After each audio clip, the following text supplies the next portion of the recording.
Well, there you are. Pull that blanket up and settle in. Get yourself comfortable now. There's no rush. It's a good night to just be still for a while. The world's still out there doing whatever it does. But that's got nothing to do with you right now. You've done enough today. More than enough, I'd wager. So let's just sit together a spell and let the evening do its thing. Got my chamomile here? Little stronger than usual tonight. My wife would have told me so without me asking. She had a way of doing that. I'd pour a cup and she'd look at it and say, "That's not tea, that's a threat." I miss that. It's a quiet evening, not much wind. The kind of night where you can hear yourself think, if you're of a mind to. Which I am tonight. I've got a book here I've been meaning to come back to. Short piece, really. More of an essay. Wrote by Mark Twain. You know Twain, or you know of him? This piece is from around 1900, 1901. And I'll tell you, I've read it maybe 4 or 5 times over the years, and every time I put it down, I sit there for a while just nodding. The way you nod when someone says out loud the thing you've been circling around for years without ever quite landing on it. Tell me where you're watching from tonight. I'm always curious what corner of the world is settling in with us. Now let me find my page. The piece is called Corn-Pone Opinions. Now, Mark Twain. If you've never read him, or if you read him in school and found it less rewarding than you hoped, I'd ask you to give him another try someday. School is not always the right setting for Twain. He requires a certain amount of life to land properly. He was writing for people who had been around long enough to recognize what he was describing, and the humor is a humor of recognition. It comes from having been in the rooms he's talking about. At his best, and this piece is his best, he says the thing you'd been half thinking without quite landing on, and says it in a way that makes you feel clear-eyed for recognizing it rather than foolish for not having seen it before. That's a particular kind of gift. Not everyone who writes has it. Corn-pone, if you're not familiar with the word, is a kind of cornbread. Simple food, plain food, the food you eat because it's what's there and what's available and what everybody around you has always eaten. You don't choose it exactly. It just becomes your food because it was the food of the room you grew up in. Twain knew what he was doing with that title. He always knew what he was doing. The man could put more meaning in a title than most writers put in a whole chapter. Now Twain starts this essay by telling us about a young man he knew when he was a boy growing up in Missouri. A young enslaved man who lived in the yard next door and who used to preach and argue and hold forth from the top of a woodpile. Just stood up there and talked, freely, apparently, with real conviction. Twain says he used to stop his own chores just to listen to him. That detail right there, a boy in Missouri in the 1840s stopping his work to stand and listen. That tells you everything about how this young man spoke. You don't stop your work for somebody dull. You don't stop your work for somebody saying things you've heard before. And what Twain remembered most, out of all of it, the line that stayed with him his whole life, was something this young man said one afternoon, casual as anything. Let me read it to you. You tell me where a man gets his corn-pone, and I'll tell you what his pinions is. Now, sit with that for a moment. You tell me where a man gets his bread, who feeds him, who employs him, who he sits next to at the table, who he needs to think well of him, and I'll tell you what he believes. Not just what he says he believes, what he actually believes. What lives in him as settled truth. Twain says he was never able to get that sentence out of his mind from the day he heard it. And I'll tell you, neither have I from the first time I read this essay. I put the book down the first time I read that line, same as I'm setting it in my lap right now. And I thought about a man I worked with for about 12 years. Good man, reliable, not unkind, showed up on time, did his work, was decent to people in the ordinary social ways. I liked him fine. And over those 12 years, I noticed something about him that I didn't have language for until I read this essay. Whatever the room believed, he believed. I don't mean he was a pushover. That's not what this is. A pushover knows he's agreeing against his own judgment. There's a transaction there, even if it's not a comfortable one. This was more subtle. This man would come in on a Monday morning, having apparently just changed his mind about something, some news story, some argument making the rounds, something political, and the change would track perfectly with whatever group he'd spent the weekend with. If he'd spent Saturday at his brother-in-law's house and the brother-in-law was exercised about something, you could count on hearing that same exercise come Monday. If he'd been at church Sunday and the subject came up there, you'd hear the church version. If he'd been with his old college friends, the old college friends version. And what struck me, what I kept turning over, was that he was completely unaware of it. Not dishonest, not performing certainty he didn't feel. Genuinely unaware. As far as he was concerned, he had thought the matter through and arrived at his conclusion by his own lights. And he'd hold that position with real conviction, too, real feeling. He wasn't just mouthing words, he meant it. At that moment, he meant it completely. And then, next Monday, after a different weekend, he'd mean something slightly different, equally, completely. I mentioned this once, obliquely, to a third colleague, not gossiping exactly, just observing. And she looked at me for a moment and said, "You know, we probably all do that to some extent." And I started to say, "No, this is different.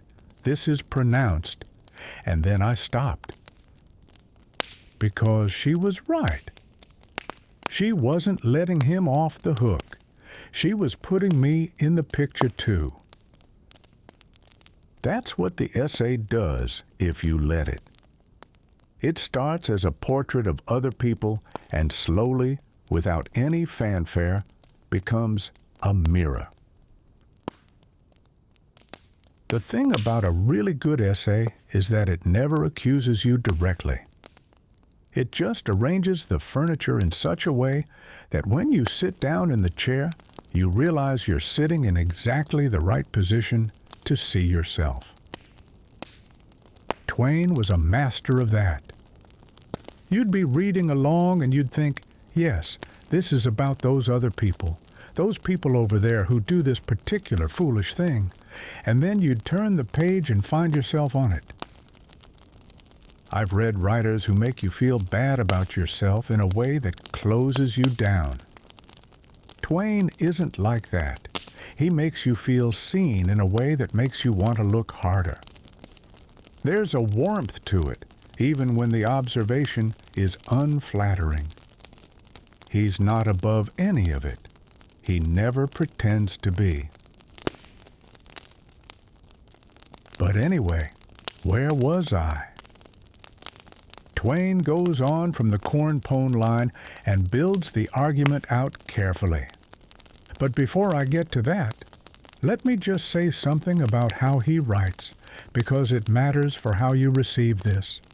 Twain's sentences look casual. They're dressed the way he dressed, comfortable, nothing too formal, like a man who's not trying to impress you and knows he doesn't need to. But underneath the casualness, there's real precision. He means exactly what he says. He doesn't mean more. He doesn't slip extra meaning in the back door. Which is actually rarer than it sounds among people who write about human nature, because most of them want to sound wise, and wanting to sound wise leads you into vagueness, into the kind of sentences that feel true, but don't say anything you could actually argue with. Twain doesn't do that. He says the specific thing, the arguable thing, the thing you could push back on if you disagreed. And I've always found that bracing. The writers who trust themselves enough to say the specific, arguable thing, those are the ones worth reading at 11 o'clock at night when you want something real and you're too tired for pretense. I've read a lot of books about human nature over the years. Some of them are brilliant and cold, the kind that explain people perfectly and make you feel nothing. Some of them are warm and fuzzy and explain nothing at all. The rare ones manage to be both honest and warm, both specific and human. Those are the ones you keep. Twain keeps. But anyway, where was I? The way a man builds an argument when he's had a long time to think about it and he's not in any hurry to get to the conclusion. He says the instinct behind all of this is not malice. It's not weakness. He says it's something simpler and more fundamental. He says we need approval. Not want, need. The way we need food and warmth. It is a genuine requirement of the human animal, and it operates on us whether we know it's operating or not. He says that this need for approval creates a kind of invisible gravity. We are pulled toward the beliefs of the people around us not because we choose to be, not because we're forced to be, but because holding the wrong opinions, the unpopular ones, the ones that separate you from your people, is genuinely uncomfortable.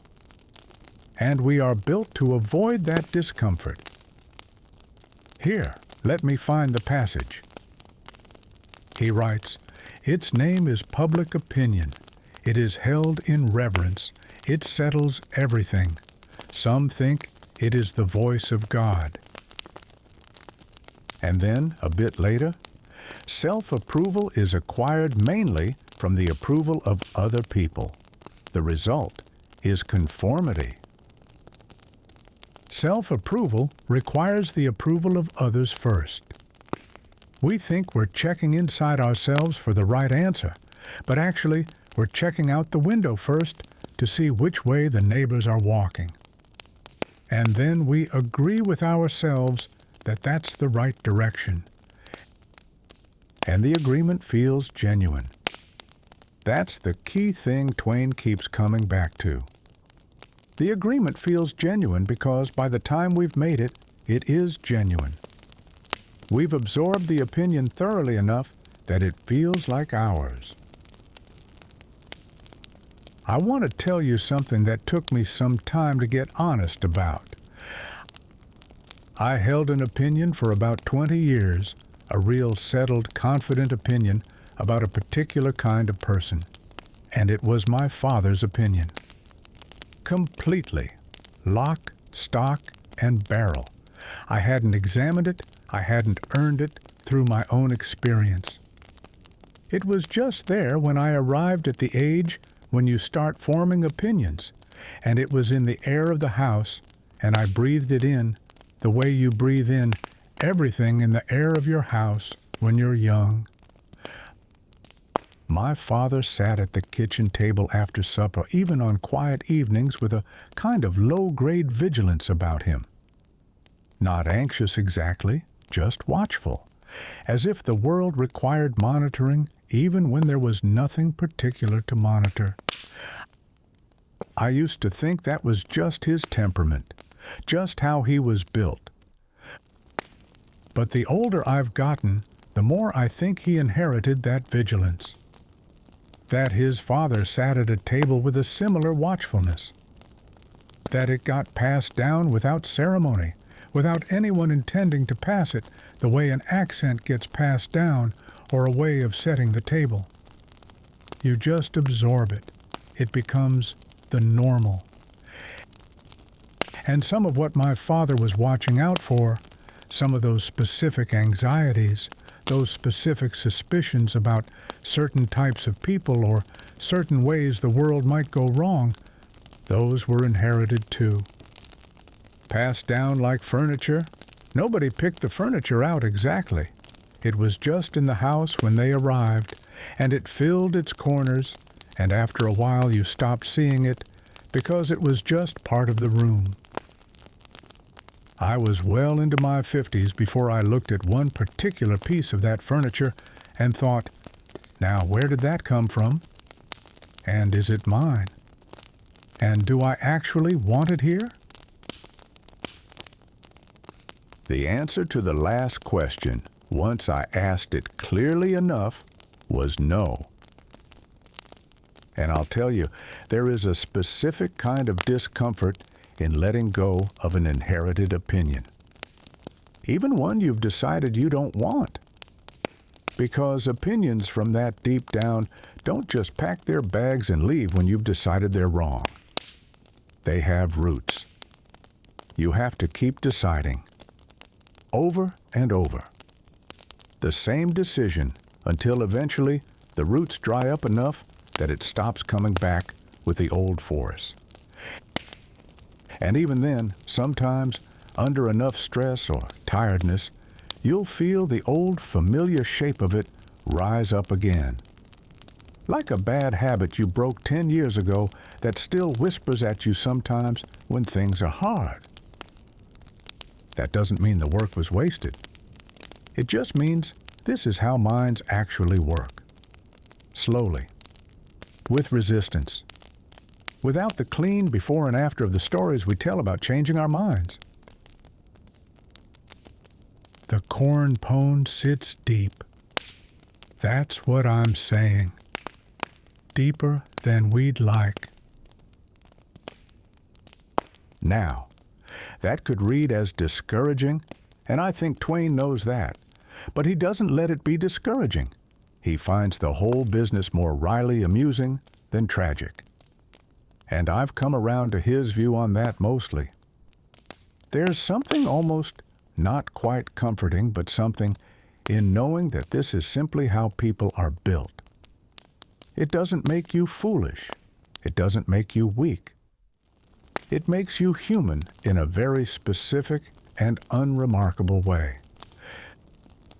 The only people entirely free of this, as near as I can tell, are either extraordinarily rare or extremely unpleasant to be around, because they've taken the independence project so seriously that they've cut themselves off from the ordinary warmth of needing people. And that seems like a high price. But anyway, where was I? Twain keeps building. He gives examples, and the examples get more serious as he goes. He starts with fashion, which is a comfortable place to start because fashion feels small. He talks about how a woman will adopt a dress style because the people around her are wearing it, and she will genuinely believe it suits her and expresses something of herself. And then a year later, when the style has shifted, she will look back and wonder what on earth she was thinking. And she'll have adopted the new style with the same conviction she brought to the last one. But she didn't choose the style, not really. The crowd chose it, and she followed, and at each stage she believed she was expressing her own taste. Then he moves on. Because fashion is the comfortable example. Fashion lets you say, yes, well, I can see that about fashion. But Twain isn't interested in leaving you comfortable. He says, the same thing is true of politics. The same thing is true of religion. The same mechanism that moves hemlines and collar widths also moves the deepest beliefs we have, the ones people will end friendships over, the ones people will go quiet and cold about at the dinner table. Those don't come from independent thought any more than the hem length does. They come from the room, from the bread, from who feeds us and who we need to think well of us. Now, I want to be careful here because this is where people sometimes fall into a trap with this kind of thinking. There's a temptation when you read an argument like Twain's to go all the way over to the other side. To say, well then, nothing means anything. You can't believe anything. All beliefs are equally empty, equally just social inheritance, so why bother with any of them? That's not the argument. Twain isn't making that argument, and I don't think it's the right conclusion. The argument is narrower and more useful than that. The argument is, be honest about where your opinions came from. Don't confuse the weight of habit with the weight of truth. Don't mistake the confidence you feel about something with the rigor with which you've actually examined it. Those are different things, the confidence and the examination. You can feel enormously confident about something you've never really looked at. And you can feel uncertain and a little shaky about something you've examined thoroughly and found to be solid. Most people never sort out which one they're feeling. I learned this lesson, the real lesson, not the intellectual version, the one that costs you something, through a falling out I had some years ago. This is separate from the unsent letter, which is a different situation entirely. But it has some of the same shape. There was a person I was close to, and there was an argument, a real one, not the kind that resolves in a day, but the kind that sits and hardens. And I was certain I was right. Very certain. Bedrock certain. The kind of certain where you lie in bed at night constructing the argument again, assembling all the evidence, walking yourself through the steps, and the verdict keeps coming back the same every time. Guilty. The other person was wrong. The position was mine. The logic was clear. I called my brother about it. We've always been able to talk. And I laid the whole thing out for him, every piece of it. Took about half an hour. And he listened. He didn't interrupt. He let me get it all out. And when I finished, he was quiet for a moment, and then he said, "Well, you're describing your own position very clearly." And I said, "Yes, because I'm right." And he said, "You might be. I'm not saying you're not, but you've been talking to people who agree with you for about 3 weeks now. I'm just noting that." And then he changed the subject.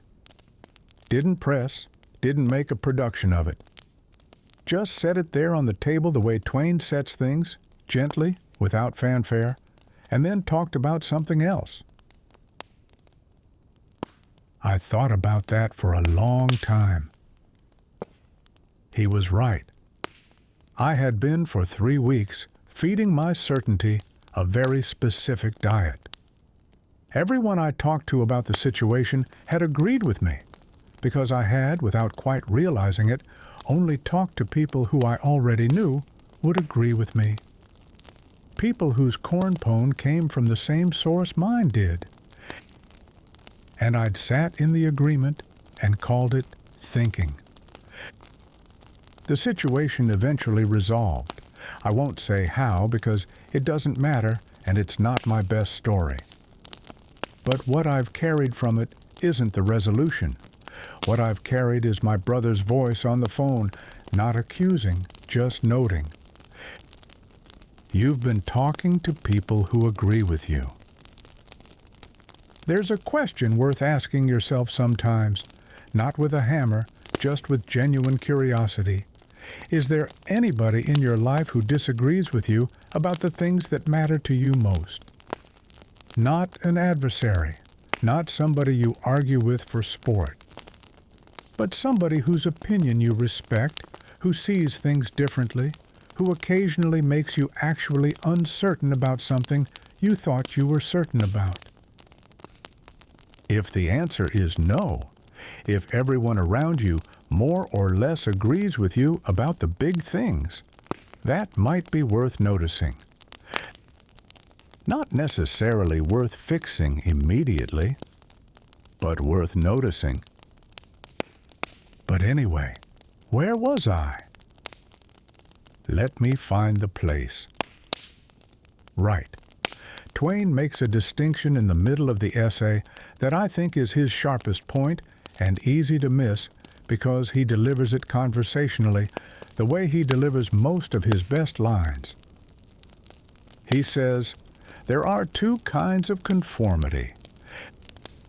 There is the deliberate kind, where a man knows he's going along to get along. He knows he doesn't entirely believe it. He's making a calculation. This is the cost of belonging to this room. This is what it costs me to keep the peace at this table, and I've decided it's worth it. That's a transaction. Not always an admirable one, but at least a conscious one. And then there is the other kind, the kind Twain is really interested in. The kind where the man has no idea he's conforming at all. He has absorbed the opinion so thoroughly that it feels like his own thought. It lives in him now.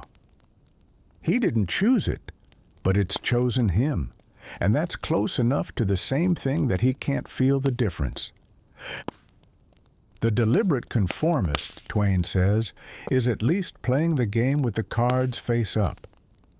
You can see what he's doing. He can see what he's doing. There's a self-knowledge to it, even when the choice is not courageous. The unconscious one has convinced himself he's playing an entirely different game. And you know, Twain makes this distinction and then he doesn't linger on it. He doesn't draw it out. He states it and moves on, which is, again, the sign of a writer who trusts the reader. He doesn't need to stand next to the idea, waving his arms at it. He just places it and keeps walking. The distinction keeps me, though, because I think there's actually a third category that doesn't quite fit either of Twain's two. The person who was unconsciously conforming and then became conscious of it and then had to decide what to do about it.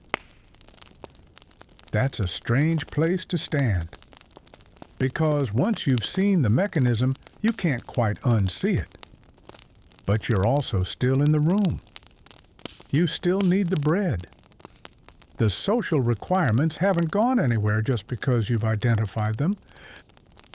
So you're left deciding consciously now how much of the conform you're willing to keep, which is the deliberate kind, Twain's first category, except it arrived there from the second.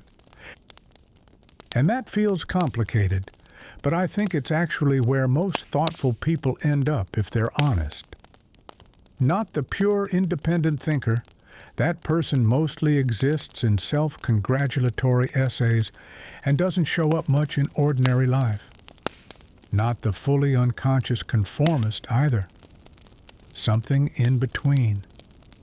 Partly awake, partly asleep, trying to know which is which on any given day. I've known both kinds.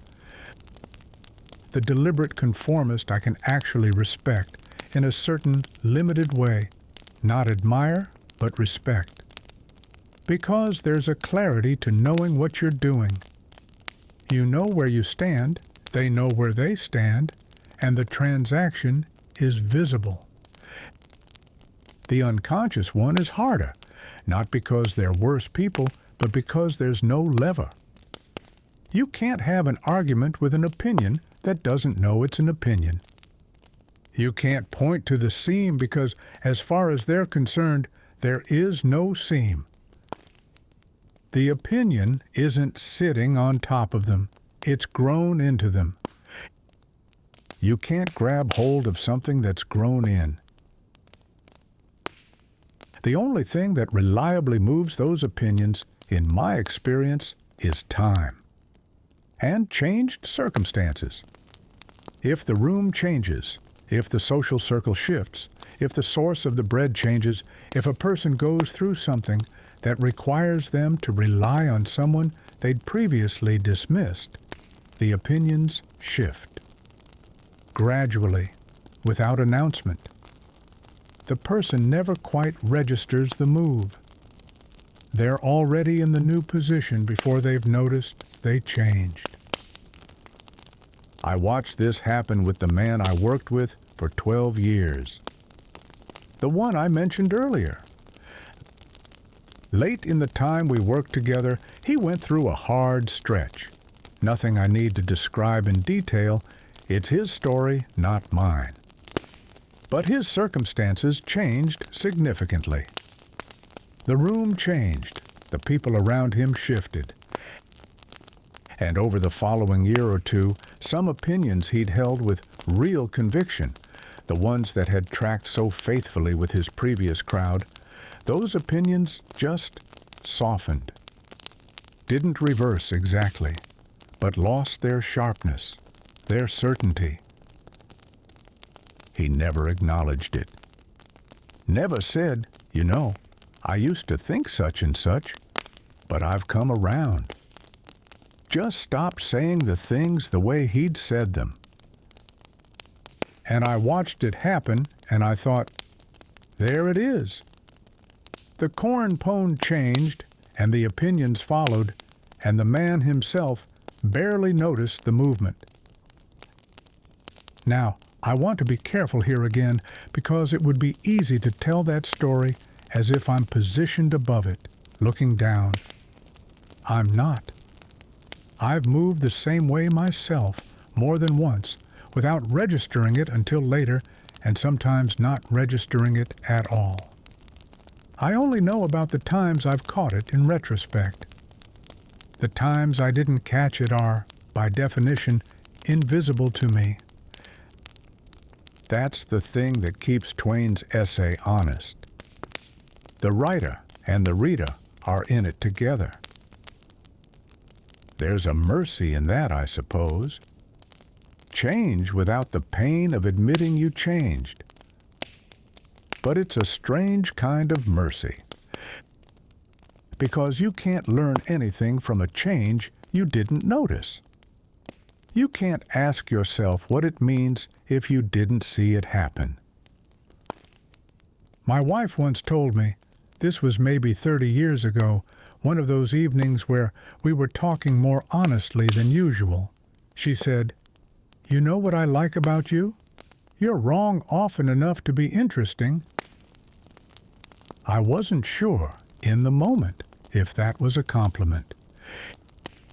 She was already smiling a little, which suggested she thought it was, so I decided to take it that way. But I've thought about what she actually meant.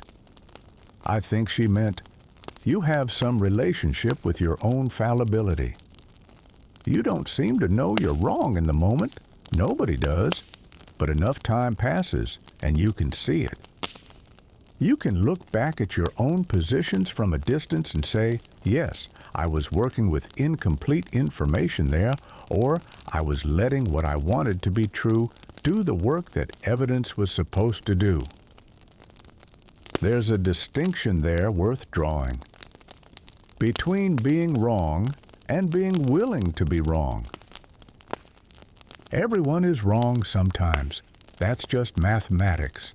You hold enough opinions over enough years, and some of them are going to be off. That's not a virtue or a failing. It's just what happens when you're a person in an uncertain world, making calls with the information you have. Being willing to be wrong is something else. That's the active part. That's the part that requires something from you. It means holding your certainty loosely enough that evidence can get in. It means not having so much of your identity tied up in any particular position that changing the position feels like losing yourself. It means being able to say out loud, or at least privately to yourself, I had that backwards. I was working from a bad assumption. I was angrier about that than the facts warranted. And it means being able to say it without the whole production of self-flagellation that some people do. The theatrical self-criticism that's really just another form of self-focus. Just the plain, quiet acknowledgement. I was wrong about that. Moving on. My wife was good at that. Better than me, honestly. She could change her mind and not make it an event. Yesterday she thought this, today she thinks that. She noticed the change and adjusted, and there was no drama in the adjustment. I used to envy that. I'm more prone to drama, not visible drama. I don't think I cause scenes, but internal drama. The thing where changing your mind requires a whole internal production, a trial, a period of resistance, a reluctant verdict, and then a slow settling into the new position. She did it more like water. Just found the new level and stayed there without all the stages. I've been working on that for about 40 years, and I'm still in progress. Not everyone can do that. Some people's certainty is load-bearing. The whole structure of how they see themselves, as smart, as principled, as the kind of person who doesn't get things wrong, depends on the certainty holding. If you pull out the certainty, the self-image wobbles. I understand that. I have real sympathy for it. It takes courage to be wrong out loud and stay standing. Not performed courage, actual courage, the quiet, private kind.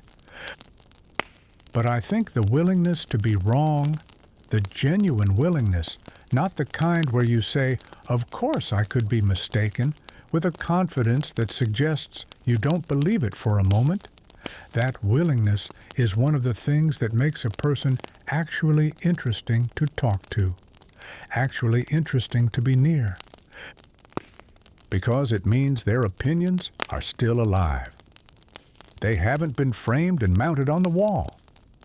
They're still growing, still changing, still in conversation with the world. I have known people whose opinions were framed, decided at some earlier point in their lives, and then never revisited. The world changes around them, new information comes in, and none of it gets through. The frame holds. I've been like that about some things, at some times. Most people have. But I think the goal, if I'm putting it plainly, the goal is to catch yourself when you're doing it. Not always in real time. That might not be possible. But eventually, with enough distance. You can't see the shape of something when you're standing in the middle of it, but you can get out of the middle, and eventually you do. But anyway, where was I? Let me keep reading. There's a passage near the end of the essay where Twain pulls back a little and does something I find very characteristic of his best work. He states the argument at its starkest. Not to be harsh, but because he's earned it by this point, and softening it would be a kind of dishonesty. He writes, I think that in the long run, the average man does not get credit for his independence, and it is because he has so little of it. Sit with that. The average man does not get credit for his independence, and it is because he has so little of it. Now, reading that out loud in the quiet of the evening, it sounds harsher than it feels when you've been in the essay with him for a while. In context, it doesn't feel like a verdict. It feels like a description. The way a diagnosis feels when you trust the doctor and you've been half expecting to hear it anyway. And I said before that Twain never stands outside the circle pointing in. He's always in the circle with you. And I think that's the thing that keeps this from tipping into cruelty. He's not exempt. He knows he's not exempt. He finds the whole business rueful and amusing in about equal measure, including when it applies to him. That's the hardest kind of honesty to achieve. The kind that puts you in the picture alongside everyone else. I've been asking myself, on and off for years now, how much genuine independence of thought I've ever actually had. It's a humbling exercise. You sit with it long enough, and the number starts to get smaller than you'd hoped. Not because you're weak, not because you're particularly dishonest, just because that's how thinking works, in the social animal that we are. Thoughts don't arise in a vacuum. They arise in conversations, in the air of rooms, in the books you happened to read at 14 when you were impressionable in ways you couldn't have named. They arise in the opinions of the people you most wanted to think well of you at the moment when you were still deciding who to be. I read certain books at 15, 16 years old that shaped the way I see the world in ways I still haven't fully traced. Some of those shapes I've found and examined. Some of them I'm sure I'm still walking around with, thinking it's just how things look, not realizing it's how those particular books made things look. The neighbor across the way when I was growing up, older woman, had a garden that was the best I've ever seen before or since, truly exceptional. She had a phrase she used once that I've never forgotten. She said, "The fish don't know about the water." She was talking about something else entirely at the time, but the phrase latched on. The fish don't know about the water. Whatever you're swimming in, you can't see it, because it's not in front of you. It is what you're seeing with. That's the Corn-Pone problem at its deepest. Not that people consciously go along with crowds, but that they can't even see the crowd, because the crowd is the water. And the fish, swimming along, thinks it's just having thoughts. So what do you do with all of this? That's the question the essay doesn't quite answer, and I've come to think it leaves the question open on purpose. Twain writes the diagnosis and leaves the treatment to the reader, which is, honestly, the appropriate thing to do. Because there's no universal prescription. And any essayist who gives you the prescription along with the diagnosis has probably not thought as hard about the prescription as they have about the diagnosis. What I've found useful, and I offer this not as instruction but just as what's worked for me in the particular, is to ask the question on a rotating basis. With the things I feel most sure about, most especially. Where did this come from? Whose opinion is this, really? If I had grown up in a different room, eating different bread, would I still hold it? I started asking that question more seriously in my early 60s. Late, maybe. But better late than the alternative, which is not asking at all. What I found in the early going was that a lot of what I thought was my own considered view was actually more like curated inheritance. Things I'd kept from what I grew up with and things I'd added along the way that fit the existing shape, and very little that I'd arrived at purely through my own examination, starting from scratch, letting the evidence go where it went. That was humbling. I don't mean it devastated me. I mean it put me in a more accurate relationship to myself. And once I was in a more accurate relationship to myself, I found I was in a more accurate relationship to other people too. Because I stopped being as puzzled by why they believed what they believed. They believed it for the same reasons I believed what I believed. The room, the bread, the people they needed to approve of them. And there was a kind of peace in that. Not agreement, just understanding. The word I want is compassion. Not condescension. That's the wrong direction entirely.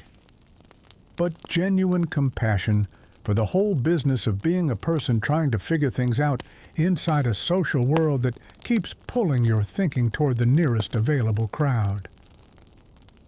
It's hard, is what I'm saying. It's harder than it looks. Most of the time, that exercise is deflating in a gentle way. You find that the thing you thought was your own considered position has other people's fingerprints all over it. Your father's, your friends, the books, the news, the room you were in at 22 when you were still deciding who to be. But now and then, and this is the thing that makes the exercise worth doing, you find something that holds up. Something you've poked at from multiple directions. Something that has survived contact with people who challenged it. Something you've held at different ages and in different circumstances, and it's still there. Still standing. Not because the crowd is holding it up. Not because you need anyone's approval for it, but because you've actually looked at it. And you can say, with some honesty, this one is mine. Those are the opinions worth keeping. I have a small number of those, not a large number. I've earned a small number of opinions through enough difficulty and examination that I can say they're mine. One of them has to do with how to treat people who have less than you. I won't say more than that. It's not a sermon. This is bedtime. But I'll say I came to it the slow way. Through some specific events that were uncomfortable. Some situations where it would have been easier to look away, and I didn't. And some situations where I did look away and had to sit with that afterward.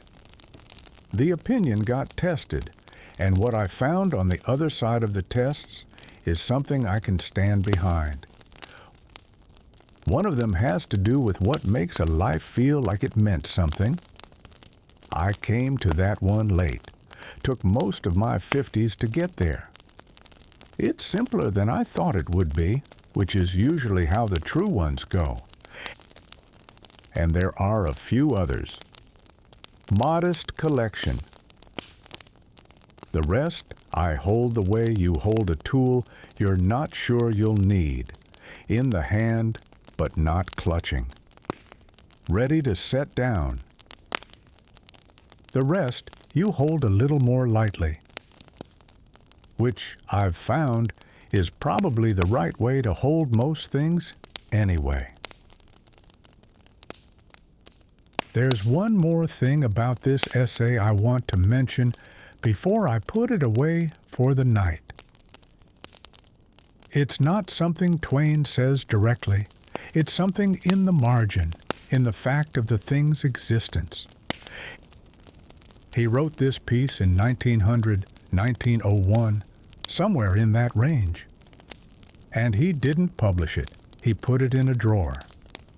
It came out after he died from his papers, a piece called From My Unpublished Autobiography. Now, why would a man who spent his entire working life saying true things out loud, a man who built a career and a reputation on saying the uncomfortable thing with a smile, who poked at pomposity and hypocrisy and pretension from every angle he could find, why would he put this one in a drawer? I've sat with that question for a while. I don't think it was cowardice. I don't think Twain was afraid of much. He'd said plenty of things by 1900 that made people furious, and he seemed to regard the fury with a certain equanimity.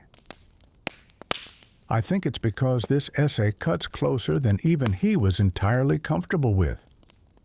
Not because it says something cruel about people, it doesn't, but because it applies to the writer too.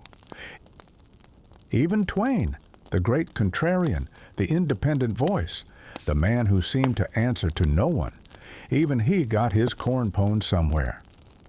Even his contrarianism was, in a sense, a social position. Being the truth-teller in a room full of conformists is itself a role.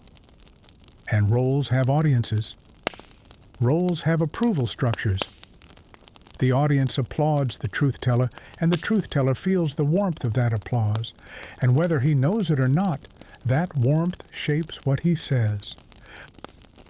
The rebel gets his corn-pone too, just from a different table. I don't think Twain was oblivious to that. I think that's precisely why he sat on the piece. Not from fear, but from the particular honesty of a man who looks hard enough at his own argument to find himself inside it. And who decides, perhaps, that the world doesn't need that particular private honesty published just yet. That some truths are for the drawer. That kind of self-awareness is rare and quiet. It doesn't announce itself. I've kept some things in drawers myself.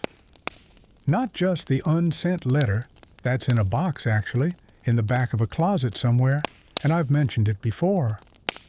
But other things, arguments I've worked out in private, positions I've arrived at that I haven't announced because announcing them would cost something socially that I wasn't ready to pay. That's the deliberate kind of conformity, the kind Twain distinguishes from the unconscious kind, the kind where you know what you're doing.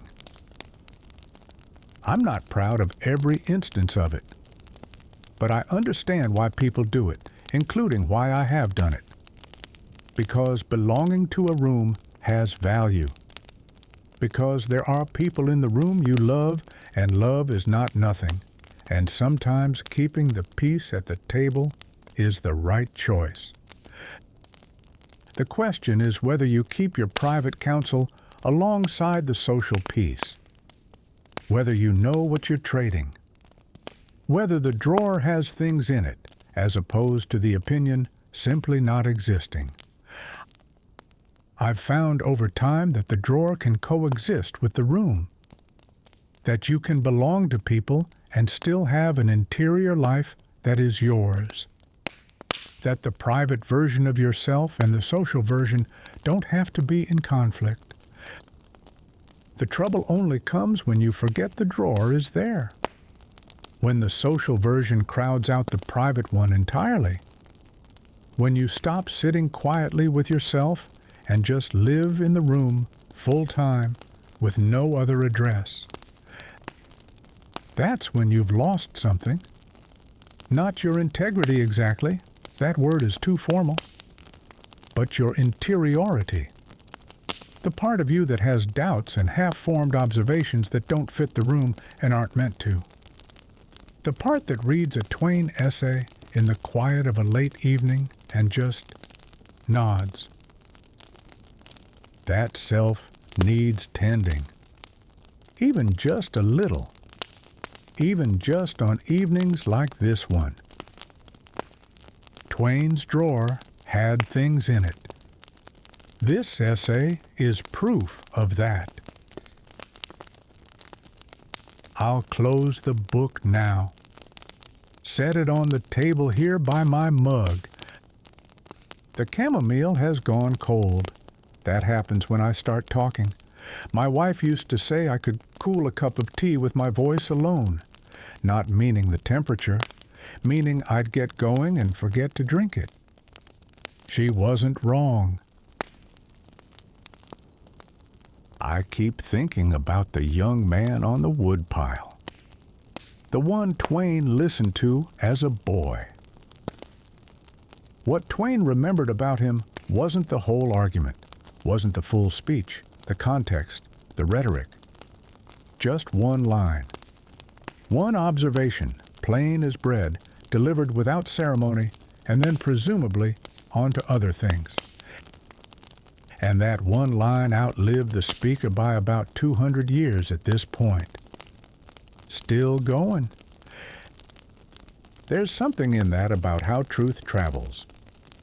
Not always through the important speeches, not through the formal arguments, the things people publish with their names attached. Sometimes through a single plain sentence, said from the top of a woodpile on an afternoon when a boy happened to stop his chores and listen.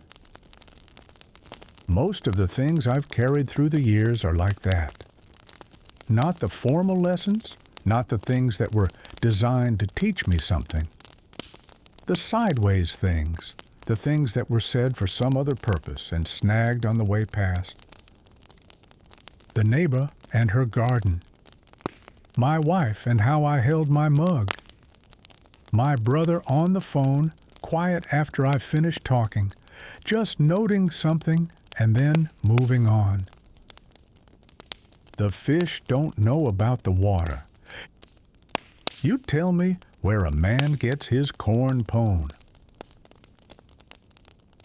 I don't know entirely where all my opinions came from. I've looked at some of them hard enough to trace the roots back a ways.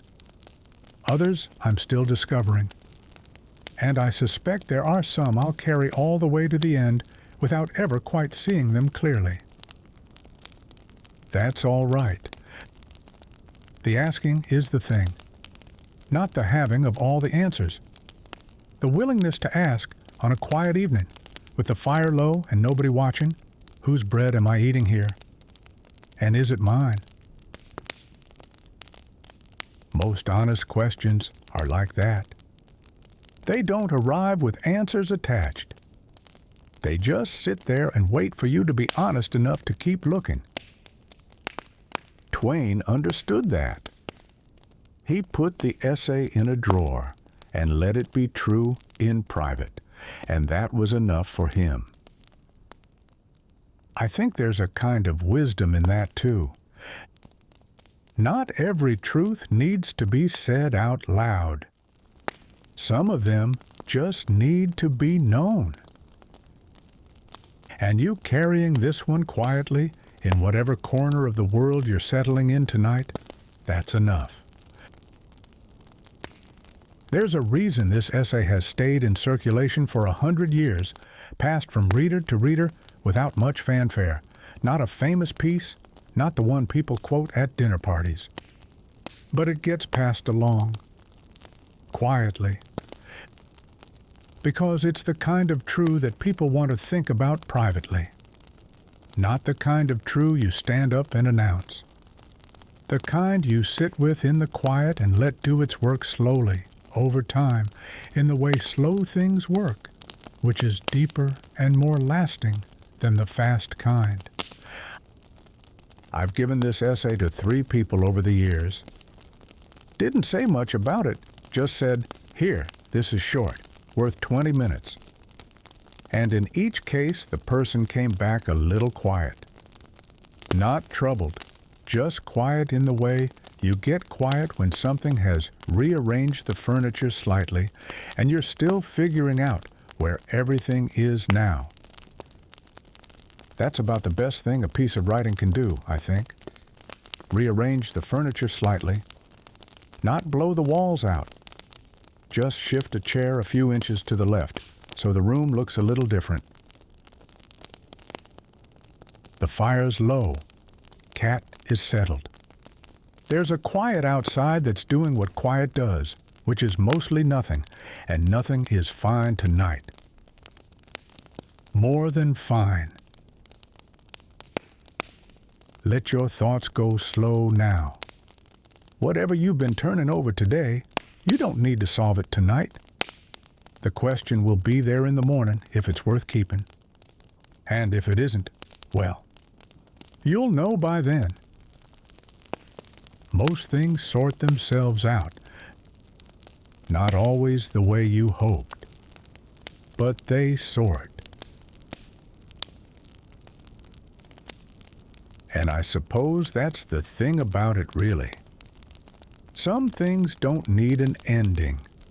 They just fade into the next quiet thing. The night has a way of taking care of the rest. Well, that's about all from me tonight. You just close your eyes now. Don't worry about what's coming tomorrow. It'll sort itself out, same as it always does. You did good today. Sweet dreams. I'll be right here.